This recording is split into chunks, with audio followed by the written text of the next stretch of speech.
Hello guys! Welcome to Psychology of Freedom. So, typing episode ulit tayo. Ang itatype naman natin ngayon si Mo ng Alamat. So, last time na type na natin si Taneo, di ba? So, ngayon naman si Mo naman yung itatype natin. So, paano natin itatype si Mo? Kukunin natin yung cognitive functions niya. FITE user ba siya or TIFE? SINE user ba siya or NISE? Yung interaction style niya naman, direct ba siya or informative, responding ba siya or initiating, movement ba siya or control, and then yung temperament niya, abstract ba siya or concrete, affiliative or pragmatic, systematic or interest-based. And then dun sa last, dito sa type grid, ina-narrow down natin into just one, kung ano talaga yung personality type niya. So, ayan, type na natin siya. Let's start with this video. Like, solid din yung songwriting skills si Taneo. Basta, actually lahat naman. Si Tomas malupit din sumulat yan. Si RG, si Alas. Feel ko feel ko kaya ko mag-compliment sa kanila. Ganun. Adjust, ganun. Adjust. Parang more on extroverted intuition kasi yung mga NE users, mas madali para sa kanila yung mag-adapt sa ibang tao. Wala kasi pag nagsusulat ng kanta, wala naman ako rules eh.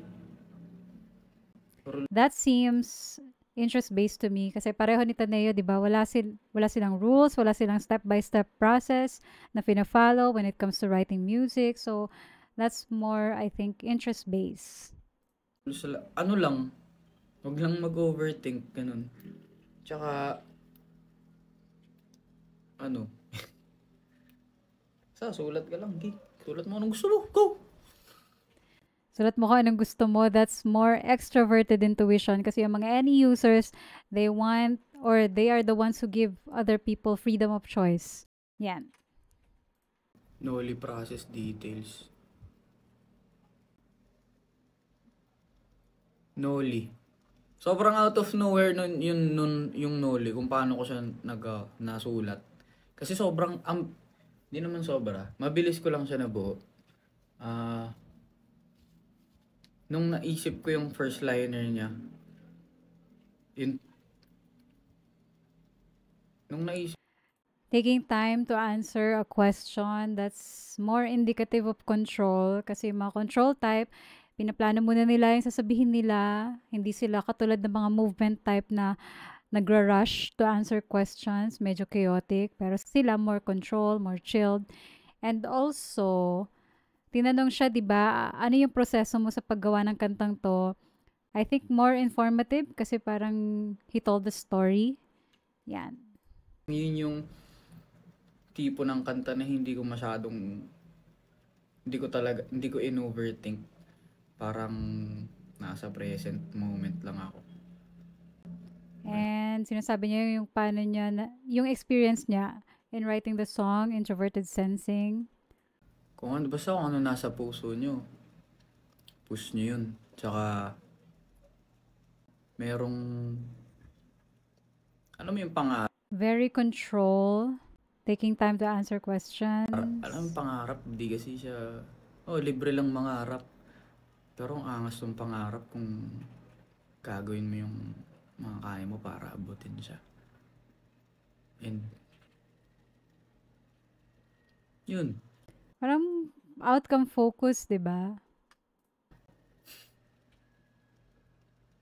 Kami nga, nakaya namin. Kayo pa kaya, di ba? Lalo na yung mga aspiring artist. Kahit sa ang larangan pa yan. Manta ka man, o sumusumayaw, mag-paint. Basta sa lahat ng aspeto ng art, i-push mo lang at huwag mong pipigilan kung ano yung sinisigaw ng puso mo. Kung ano talagang gusto mong gawin. Kung ano talagang gusto mong gawin, that's extroverted intuition, giving what other people want, giving freedom of choice. Ang tatapakan tao, ganun lang naman siya. Basta wala kang tatapakang tao, that's affiliative, doing the right thing, focus on doing what's proper. Siyempre, huwag mo ring kalimutang maging kind. Kasi Di naman, hindi mo sure eh, kasi bawat muka na nakakaharap mo, merong pinagdadaanan yan, nanginingiti niya lang, dinadaan niya lang sa What if yon? What if statement? So, abstract. ngiti. So, imbis na magkikinupal ka dyan, siguro mas okay na maging kind tayo sa Very affiliative. mga tao, di ba? Kaysa meron kang sa likod ng utak mo na, ano ba naman to? Medyo dragging din yun ha, pag may ganun ka sa utak mo, parang negative na iniisip mo sa tao. Dragging din siya for you. Mas para sa'yo yun. I mean, mas dragging siya para sa'yo. Maano ka dun, parang yung energy mo na bumababa, ganun. Energy mo bumababa, that's still abstract. So, yun. So, wala nga pa kang tao. And kahit na anong gawin nila sa'yo, kang babawi. Kahit anong gawin nila sa'yo, wag kang babawi. Parang sinasabi niya, ito yung moral standard ko, ito yung moral principle ko, so that's introverted feeling. So, ang mga FI user kasi, di ba, mataas yung moral fiber nila. Check pa tayo ng iba pang interview. Sino bang iyakin sa inyo? Iba-iba po yung yung level nung pagkababa ng luha namin lahat eh. Pero siguro po, mababaw ang luha siguro. Siguro si Still informative, di ba? Thomas. Totoo ba? Ako, aminin ko po, mababaw luha ko, pero hindi lang kasi ako showy eh. Ako din, ganun hihiyak. Hindi ako showy kasi ang mga introverted feelers internalize yung emotions nila compared sa mga FE users na more on externalize. Siguro Mabuti ang mga boys na yun, hindi nahihiyang-hiyak. Ay, hindi, wala naman po yung sa i-express, diba? Yeah. And also, responding so far, and na-mention niya, di ba, na hindi masamang i-express yung emotions. Yes, and also for parents, di ba, kailangan turuan natin ng emotional literacy yung mga bata. Kasi kung hindi, you will create, psychologically unhealthy individuals na hindi nila alam anong gagawin nila dun sa pent-up emotions. So, nagre-rely sila halimbawa sa games, sa substances, sa alcohol, sa food, and lahat ng mga unhealthy coping behavior na yon it's because they don't know how to process yung mga emotions na yan. So, yan. So, regardless of the gender.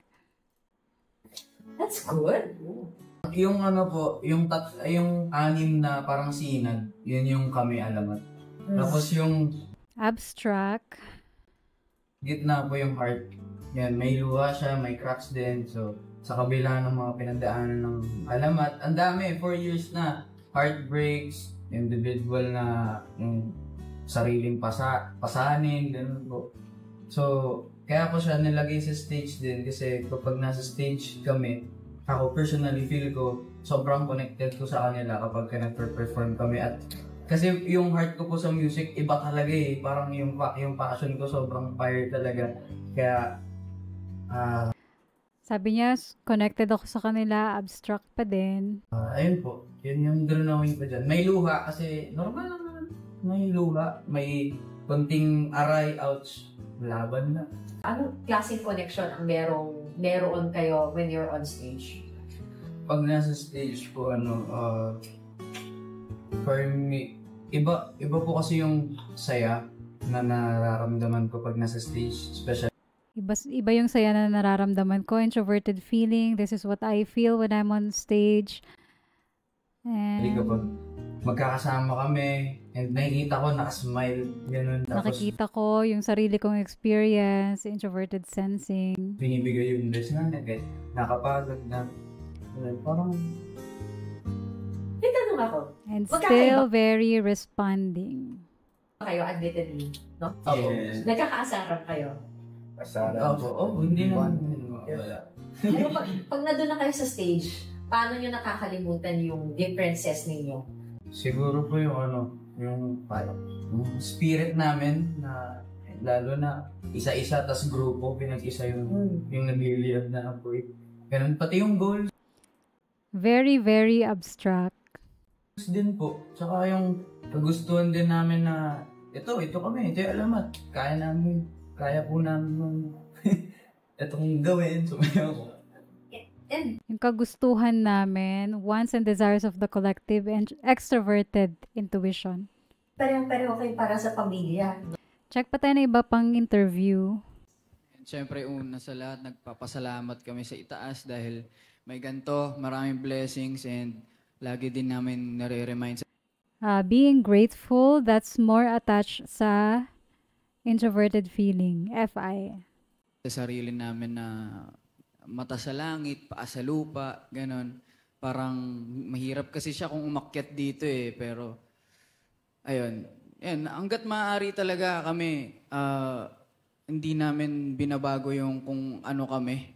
And basta magkakapatid kami, and basta alam namin yung ginagawa namin at wala kaming natapahan na tao, ganon.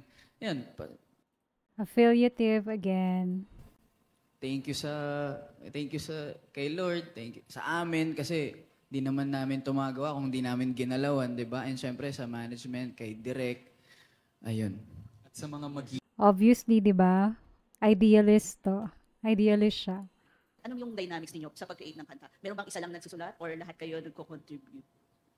iba, pero ang kadalasan si Alas talaga, producer 'yan and writer din. And kami, madalas batuhan lang kami ng, kunwari, may nasimulan, ako na nasulat, ganun. Tapos babato ko, uy, gawin natin to, buuin natin. Tapos sunod-sunod na yan, naka-flow na siya. Parang Again, interest-based, walang rigid system. Wala siyang sistema when it comes to making music. automatic na sa amin yung ganun eh. Kapag nasa zone talaga kami gumawa ng songs, madali na lang siya for us. Ayun. Kasi halos lahat naman kami nagsusulat talaga. Yung Tingin ko convinced na ako dito sa personality type ni Mo. Cognitive function-wise, di ba, FITE, SINE. So, sino-sino yung mga may cognitive functions na to? Either INFP, ENFP, ISTJ, or ESTJ. And then yung interaction style niya, informative responding and control. So, check natin ito sa type grid. So, informative responding control, nasa pinakadulo yan, the background type. So, tanggal na yung first, second, and third row. And sabi natin, NFP, STJ. Yung quadra niya. So, tanggal na yung ISFJ, tanggal na yung ISFP, tanggal na rin yung INTP. So, he can only be an INFP. Saan yung INFP? Yan. INFP, also known as the dreamer. So, sino-sino yung mga personality type niya? Isa na dyan si Michael Jackson, si John Lennon, si Bruno Mars, di ba? Mga magagaling talaga na songwriters. And, sino pa ba? Kung sa philosopher naman, si Alan Watts. Kung sa actor naman, si Keanu Reeves. And then kung sa Pilipinas naman, ka-personality type niya, si Unique Salonga. Although si Unique Salonga kasi, magkaiba sila ng nurture. Si Unique Salonga, more on unconscious develop. Ito si Mo, nakikita ko talaga na subconscious develop. So, sige, tignan natin yung 4 sides of the mind. So, yan ang 4 sides of the mind, di ba? Si Mo, nakikita ko as subconscious develop. Ibig sabihin, yung mga subconscious develop, focus sila sa achievement, focus sa success, focus sa pag-reach ng potentials nila, pag-get over ng fear nila. Yung mga batang nakaranas ng more on success lang and achievement early on in their life, talagang subconscious develop sila. Pero, ang problema doon, pwedeng maiwanan yung unconscious. Hindi siya mag-develop kasabay ng subconscious. Kasi, yung unconscious kasi, nandoon yung wisdom and maturity. So, ano mangyayari kapag ang isang individual, more on success lang early in their life, tapos hindi masyadong na-develop yung unconscious side, hindi sila ganun ka-equip kapag naranasan na nila yung success, yung fame, 'di ba? Example niyan si Justin Bieber, 'di ba? Very subconscious develop pero medyo naiwanan yung unconscious. So, nagka-problema siya later on in his life. Kasi, ang unconscious mind kasi natin, nade-develop lang through painful experiences. So, kung puro success, hindi yan masyadong made-develop.